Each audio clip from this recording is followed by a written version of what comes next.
বন্ধুগণ, এইভাবে ডিমের অমলেট বানিয়ে খান, মাছ মাংস কোনো কিছুরই প্রয়োজন হবে না। আর এই জন্য আমি নিয়েছি একটা বাটি। এবার বাটির মধ্যে ভেঙে নেব দুটো ডিম।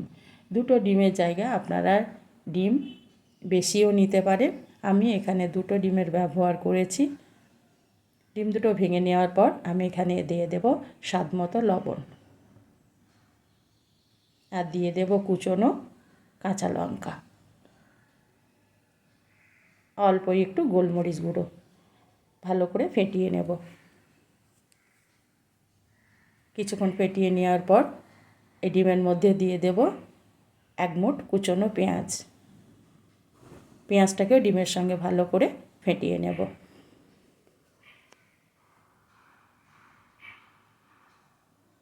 পুরোপুরি পেঁয়াজগুলো ডিমের সঙ্গে মিশে গেছে।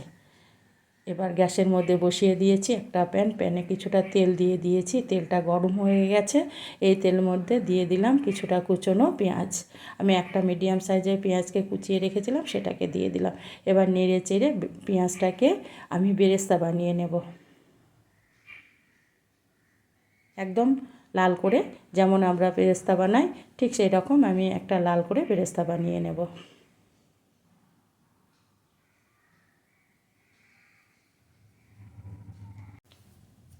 গোল্ডেন ব্রাউন হয়ে গেছে। এবার তেল ঝরিয়ে বেরেস্তাটাকে আমি উঠিয়ে নেব।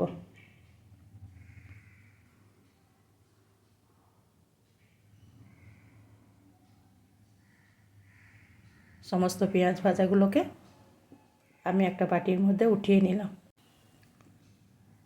এই তেলের মধ্যে এবার দিয়ে দেব ফেটানো ডিমটা। এবার ডিমটাকে আমি ভেজে নেব, ফোল্ড করে নেব। এভাবে এপাশ ওপাশ ফোল্ড করে নিলাম। এবার উল্টিয়ে দিয়ে ডিমটাকে আমি ভেজে নেব।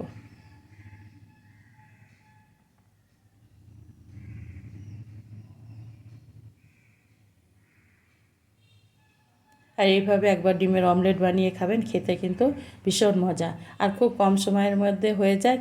হাতে যদি সময় না থাকে, চটজলদি অল্প ডিম দিয়েই এটা কিন্তু খুব মজাদার একটি তরকারি।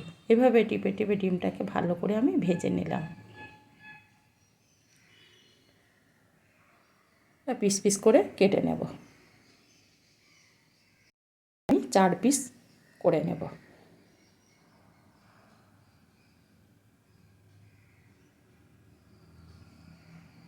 পিসগুলোকে এবার তেল থেকে উঠিয়ে নিব। কড়াই থেকে আমি ডিমের পিসগুলোকে উঠিয়ে নিলাম। এই কড়াইয়ের মধ্যে দিয়ে দেব আবারও কিছুটা তেল, মোটামুটি 2 চামচ মতো তেল দিয়ে দিলাম।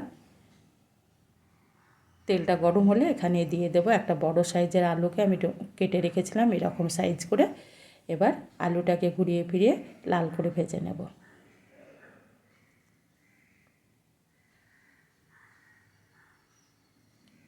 একটু লবণ দিয়ে দিলাম। লবণটা দিয়ে দেওয়ার পর আবার একটু নেড়ে চেড়ে লবণটা আলুর সঙ্গে মিশিয়ে নেব।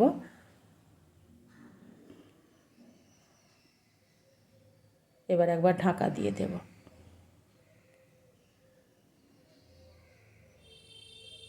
ঢাকা দিয়ে মিনিট 5 রেখে দিয়েছিলাম। আর মাঝে একবার আমি নেড়ে চেড়ে দিয়েছিলাম যাতে এক পিঠটা পুড়ে না যায়। আলুগুলো আমার লাল করে ভাজা হয়ে গেছে। এবার আলুগুলোকে তেল থেকে উঠিয়ে নিলাম। এই তেলের মধ্যে আবার এই কড়াইয়ের মধ্যে আবারও আমি দিয়ে দেব অল্প একটু তেল। তেলের মধ্যে দিয়ে দিলাম ফোড়ন, 2টো লবঙ্গ, একটা তেজপাতা, 1 টুকরো দারচিনি আর 2 টুকরো ছোটো এলাচ, অল্প একটু গোটা জিরে। এগুলো একটু নেড়ে চেড়ে নেওয়ার পর আমি এখানে দিয়ে দেবো একটা পেঁয়াজকে আমি বেটে রেখেছিলাম, সেটাকে দিয়ে দিলাম। এবার পেঁয়াজটাকে দেওয়ার পর তেলে একটু নেড়ে চেড়ে নেব। নেড়ে নেওয়ার পর আমি এখানে দিয়ে দেব আদা রসুন বাটা।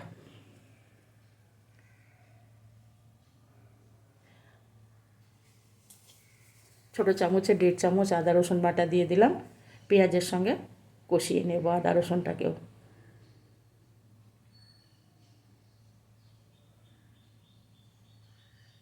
মিনিট 3 আদা রসুনটাকে কষিয়ে নেওয়ার পর এখানে দিয়ে দিলাম একটা টমেটো পেস্ট। আর মিক্সির জারটাকে ধুয়ে একটু জল দিয়ে দিলাম। এবার পেঁয়াজ আদা রসুনের সঙ্গে টমেটোটাকেও কষিয়ে নেব। কিছুক্ষণ কষিয়ে নেওয়ার পর এখানে দিয়ে দেব গুঁড়ো মশলা, হলুদের গুঁড়ো দিয়ে দিলাম পরিমাণ মতো, আর দিয়ে দেব লঙ্কার গুঁড়ো। ঝালটা আপনারা আপনাদের পছন্দ মতো দিয়ে নেবেন। জিরে আর ধনেকে একসঙ্গে ভেজে নিয়ে আমি গুঁড়ো করে নিয়েছিলাম, সেখান থেকে দিয়ে দেব 2 চামচ। ভাজাটা দিলে এখানে তরকারির সেন্টটা খুব ভালো হয়। আর দিয়ে দিলাম স্বাদ মতো লবণ। নেড়ে চেড়ে কিছুক্ষণ কষিয়ে নেব, আর তার জন্য একবার ঢাকা দিয়ে দেব। ঢাকা দিয়ে আমি মিনিট 3 কষিয়ে নিলাম। ঢাকাটা খুলে নেড়ে চেড়ে নেব, নাহলে মশলা পুড়ে যেতে পারে। মশলা থেকে সুন্দর তেল ছেড়ে দিয়েছি। এবার দিয়ে দেব ভাজা আলুগুলোকে। ভাজা আলুগুলোকে ভালো করে কষিয়ে নেব। একটু সময় নিয়ে আলুগুলোকে মশলার সঙ্গে কষিয়ে নিতে হবে। আর মশলা যত কষানো হবে ততই কিন্তু তরকারির খেতে টেস্ট হবে।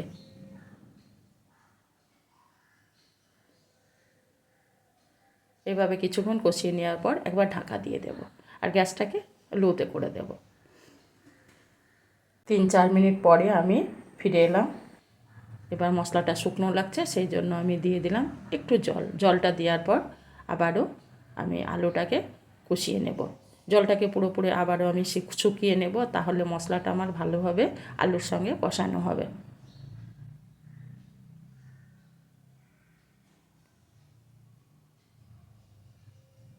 ভালোভাবে আমার আলুটাকে কষানো হয়ে গেছে। দিয়ে দিলাম এখানে গরম জল। যে কোনো রান্নায় গরম জলের ব্যবহার করাই ভালো, কিন্তু এবার দিয়ে দিলাম ডিমের টুকরোগুলোকে, আর দিয়ে দিলাম 2টো কাঁচা লঙ্কাকে ভেঙে।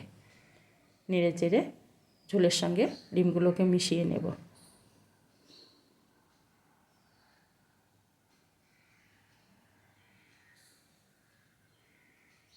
আর দিয়ে দেব যে ভাজা পেঁয়াজটাকে বা বেরেস্তাটাকে ভেজে রেখেছিলাম, সেখান থেকে অল্প একটু দিয়ে দিলাম। ঢাকা দিয়ে 10 থেকে 12 মিনিট লো টু মিডিয়ামে আমি রান্না করে নিলাম। দেখুন বন্ধুরা, আলুগুলো আমার সুন্দর সেদ্ধ হয়ে গেছে। একদম একটাও আমার শক্ত নেই, সুন্দরভাবে আলুগুলো আমার সেদ্ধ হয়ে গেছে।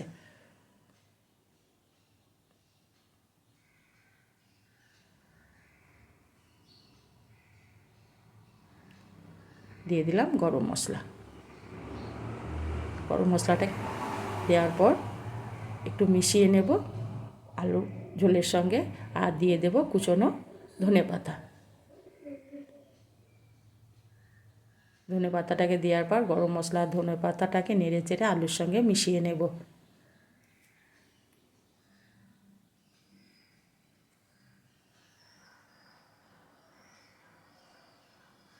আর সব শেষে দিয়ে দেব বেরেস্তা করা পেঁয়াজের বাকি অংশটা।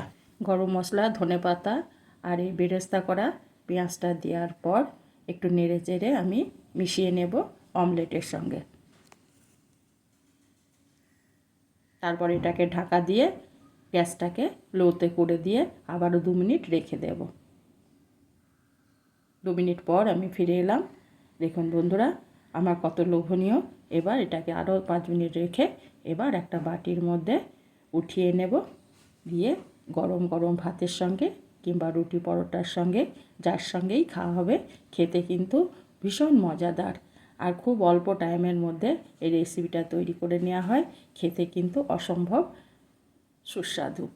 দেখুন বন্ধুরা, যদি আমার ভিডিওটা ভালো লেগে থাকে তবে অবশ্যই একটা লাইক করবেন, অনেক অনেক করে শেয়ার করবেন, কমেন্ট করতে ভুলবেন না।